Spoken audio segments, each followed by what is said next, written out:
میم جیسے آپ نے بات کی کہ یہ دشمنی پرانی ہے اور بیماری بھی پرانی ہے، تو آج کی جنریشن میں ہم کس طرح سے ڈائگنوز کریں گے کہ آج بھی یہ بیماری موجود ہے؟ کیسے پتہ چلے گا؟ کن رویوں سے ہمیں پتہ چلے کہ کبر موجود ہے؟ بیٹا اسی کے لیے تو آپ لوگ پریشان ہوئے اور یہاں چلے آئے. آپ ننھے بچوں کو دیکھیے سکولز کے اندر، ان کے لیے بھی بڑائی کا ایک ایسا معیار بن گیا ہے. پیرنٹس نے جو چیزیں ان کے ذہن میں ڈالی، اسکول میں فرینڈس نے جو چیزیں ذہن میں ڈالی، میڈیا نے جو چیزیں ذہن میں ڈالی، ایک دوسرے کو پرکھنے اور ایک دوسرے کے ساتھ تعلق قائم کرنے کے لیے عجیب چیزیں سٹینڈرڈ بن گئی. مثال کے طور پر کسی بچے کا بیگ، کسی کا لنچ باکس، کوئی کیسی گاڑی میں آتا ہے، کوئی کیسا لباس پہنتا ہے، کوئی کس طرح کے پروگرام دیکھتا ہے، ہر ایک چیز پر تکبر جو ہے وہ سامنے آتا ہے. کچھ لوگوں سے اسی بنیاد پر بات چیت ہوتی ہے، کچھ چیزوں پر ری ایکشن کا اظہار بھی ہوتا ہے. آپ بالکل چھوٹے چھوٹے بچوں کو دیکھیے، ایک دوسرے سے منہ پھلائے پھرتے ہیں. یہ جو منہ پھلانا ہے یہ تکبر کی بیماری کی وجہ سے ہے. اور داناؤں نے ہمیشہ اپنی اولاد کو نصیحت کی ہے، جیسے لقمان حکیم نے نصیحت کی تھی وَلَا تُصَيِّرْ خَدَّكَ لِلنَّاسِ، کہ لوگوں کے لیے اپنے گال مت پھلاؤ، یعنی منہ پھلا کر بات نہ کرو. سار ایک ایسی بیماری ہوتی ہے جو اونٹ کو لاحق ہو جاتی ہے.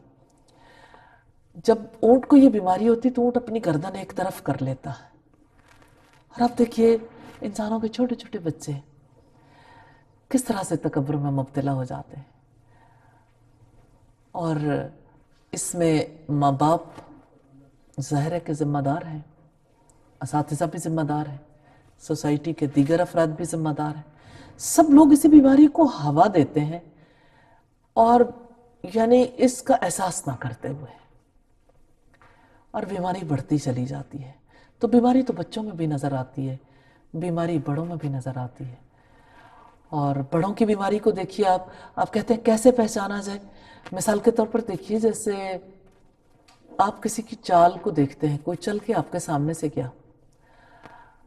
ہمارے یہاں تو یہ چال سکھائی جاتی ہے، یعنی آپ کس طرح کا ڈریس پہنیں گے اس کے لیے فیشن شوز ہوتے ہیں، کیٹ واک ہوتی ہے.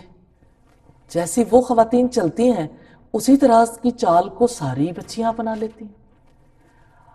اور چلنے کا یہ انداز کتنا حیا باختہ ہے، اور یہ تکبر کا اظہار بھی ہے. اور دوسری طرف اگر دیکھا جائے تو پورے معاشرے کو خراب کرنے میں اس کا بڑا کردار بھی ہے. اسی طرح سے آپ دیکھیں جیسے لباس کے اندر بھی مختلف برانڈز کی وجہ سے اپنے آپ کو بہتر شمار کروانا دوسروں کے مقابلے میں. اور آپس میں لوگوں کی گفتگو دیکھیے خواتین کی، یعنی کھانا، پہننا، جوتے، ہر ایک چیز اسی کے مطابق ہوتی ہے. اب آپ دیکھیں، میں مثال کے طور پر مجھے آج سے کافی عرصہ پہلے کی بات ہے، ایک خاتون مجھے ملی کسی شادی کی تقریب میں. کہنے لگی میں نے یعنی اتنی بھاری قیمت کا ایک جوتا لیا کہ میں نے اس دور میں 7,500 روپے کا جوتا لیا تھا. تو کہنے لگی مجھے فلاں خاتون نے کہا کہ میں نے اس کی کاپی لے لی 400 کی، تو میرا جی چاہے میں پھوٹ پھوٹ کے رہوں کہ میں نے اپنے پیسے برباد کر دی. تو یہ یعنی بنیادی طور پر ایک دوسرے پر اپنی بڑائی کو ثابت کرنے کے لیے کہ ہم زیادہ مال والے، آپ سے زیادہ اہمیت رکھتے ہیں اور آپ ہمارے مقابلے میں حقیر ہو، ورنہ انسان کو یہ دکھ کیسے ہو. صحیح.